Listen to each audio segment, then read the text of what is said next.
This is nice. Or will these shorts seed respect me? How's that going? Nah, one woman just like, nah. What was your name? Who said meh? Who meh the shorts?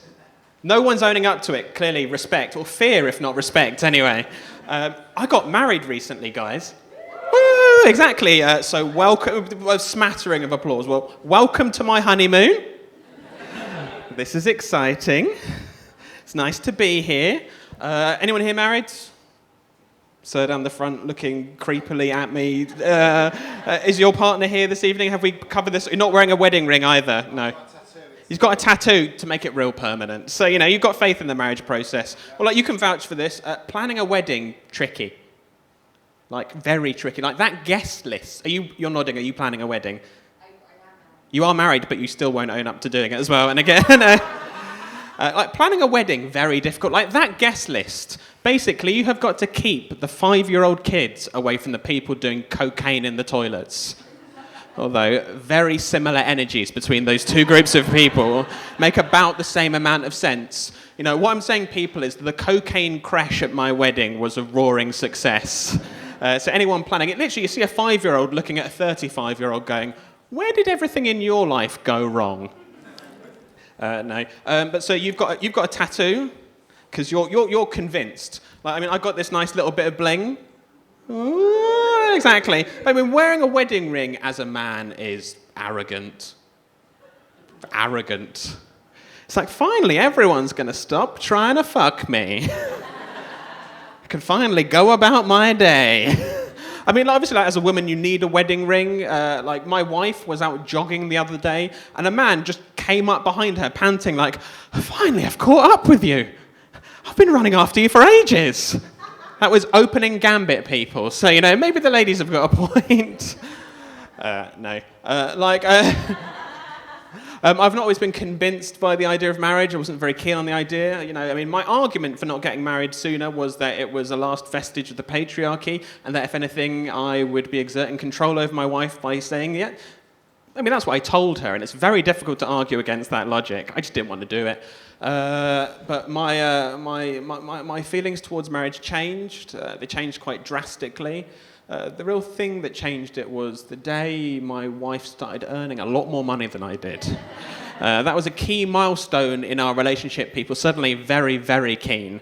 My wife is rich. My wife owns a horse, people. Woo! Exactly. One woman just... Do you own a horse? Yeah. What's your name? Charlotte. Of course it is Charlotte. So very good. That's in the top 5 horse names there, Charlotte. Very good. I know that's in the top 5 horse names because my girlfriend's sister, my wife's sister is called Charlotte and does own a horse. So it checks out completely. Obviously, my life has changed since being with my wife. For example, I was at Windsor Horse Show recently. Yes, exactly. This is basically Charlotte's dream gig. Suddenly, as long as you guys can all get on Charlotte's energy, this is going to go swimmingly. This is literally your life. Me and Charlotte are going to be great friends in the interval. Aperol Spritz, couple of Aperol Spritzes for the interval, yeah? No.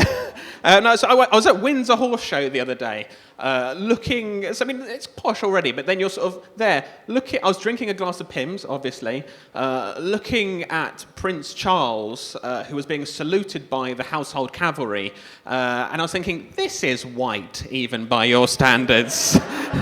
This is, because, obviously, you can tell by my voice, I'm a bit posh, but, I'm Sainsbury's Taste the Difference posh, not Windsor Horse Show posh, but, Sainsbury's Taste the Difference, that was a stroke of marketing genius. Whoever came up with that title, because it says so much, again, very obnoxious, because what Sainsbury's Taste the Difference says is not only are you going to taste the difference in this food, but you're going to taste the difference between your life and the lives of these shitty plebs all around you. That's why, I never feel better than... my wedding... I've not always been a taste the difference type of person. I grew up in Lewisham in southeast London. I say I grew up in Lewisham in southeast London. I grew up in Lewisham with this voice, so I hid inside from Lewisham for much of my childhood. But, I went to a state school, at least for primary school, and, obviously, some people had very different backgrounds there. Tyrone. I mean, no one's ever met a nice Tyrone, have they? Like, Tyrone the bookworm is not a stereotype. It's one man laughing like he knows a Tyrone who's an absolute prick. That's a yes. This is an insight into what Tyrone was like as a person. Tyrone once came in. He was 9, came into our class one day and just said to our teacher, "Yo, miss, when are you going to leave your husband for a real man?" Innit?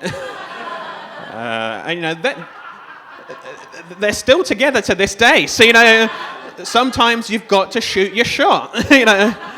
Obviously, what I'm saying is my wife is posher than I am. So any other male gold diggers in the room? No? Just me? Guys, you've got to try it. Male gold digging. It's the 21st century, come on, guys. But in the male gold digging community, we lost an icon this year, an OG, Prince Philip. This man was a trailblazer, showed us the way. Like, never has a man given up on such a promising military career at the sight of a diamond tiara. It's like, in the Navy, everyone shouts at me, here I get to live in a castle. I think the answer, the decision's been made. Now, obviously, I was less, Prince Philip, obviously, loved the gold digging, less a fan of some of his off-colour remarks that he was so famous for. But everyone seemed to forget about Prince Philip's racism when he died.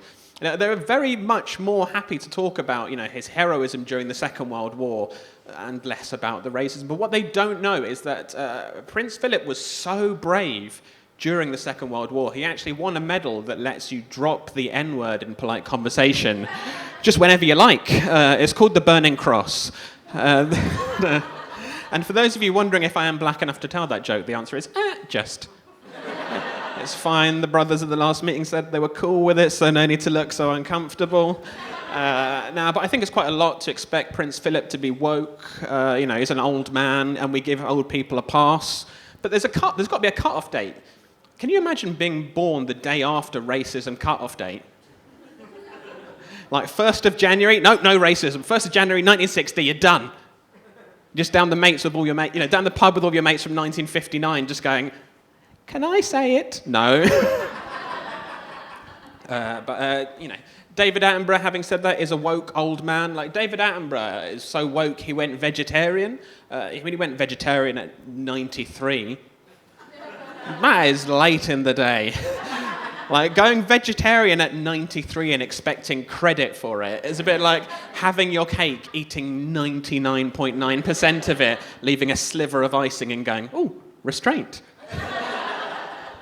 Having said that, not all vegans, vegetarians are very nice. Is anyone here still a fan of the Smiths? Good.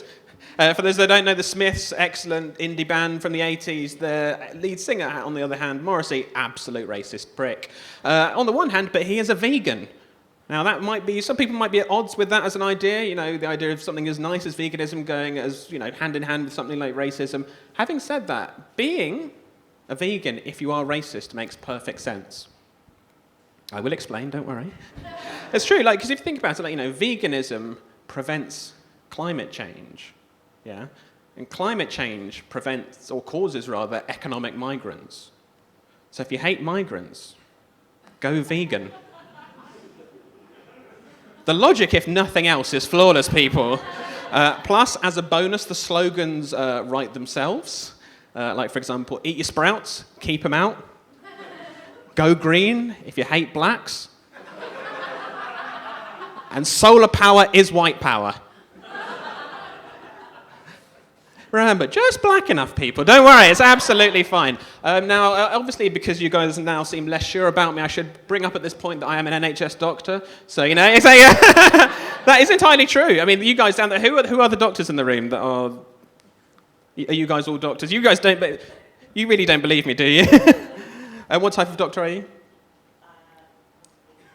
See, that was super vague. She's just like, don't bring me into this because we're all at a big super spreading event at the beginning of the next wave of the pandemic, so, No, I am an NHS doctor. People don't take me very seriously sometimes. But like COVID obviously has been... I mean, by the way, a year ago that would have got a round of applause, but no, fuck you guys.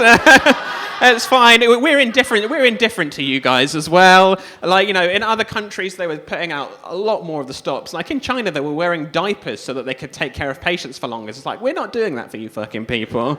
I mean, in America, having said that, on the other side, like the first COVID patient, this is absolutely true, they treated them with a bomb disposal robot through 2 layers of bulletproof glass. That's got to be worrying, hasn't it, if you're a patient? It's like, am I really ill? It's like, no, absolutely fine. Don't you worry. And then Johnny Five rolls up to your bed. And it's just like, are you sure? No, absolutely fine. It's like, why is the robot crying? Little tear of WD-40 going the side of his face. Anyway, on that note, I have got more to say about that, but I have been given the light. This has been lovely, guys. Thank you very much. I've been Matt Hutchinson.